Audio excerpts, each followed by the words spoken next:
Berlalulah sudah Ramadan, sebulan berpuasa.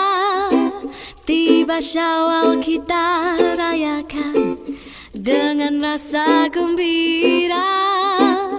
Anak muda di rantauan semuanya pulang ke desa.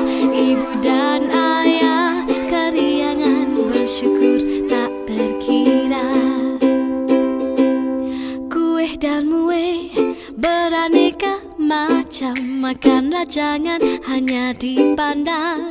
Ketupat rendang sila nikmati, kawan penat memasak malam ke pagi.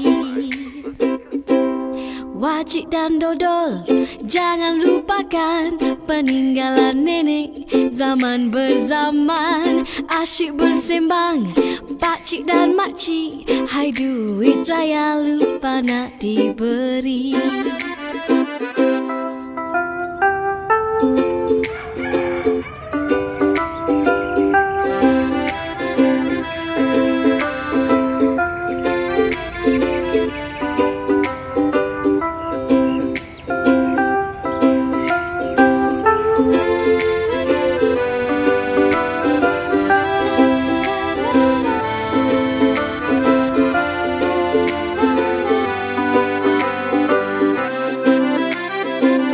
Bertukar senyuman dan salam, ziarah menziarahi, tutur dan kata yang sopan, saling memaafi. Suasana hari raya walau di mana pun jua, memberikan ketenangan dan mententramkan jiwa.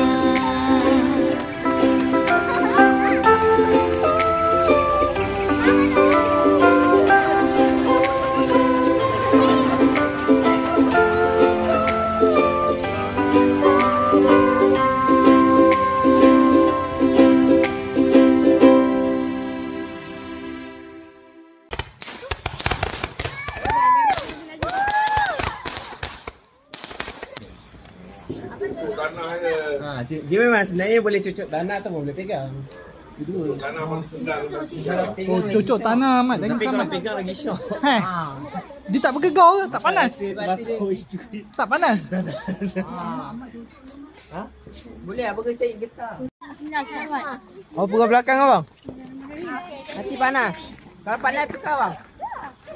Weh, cepat! Cepat!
Baik buat velocity dulu, buat velocity.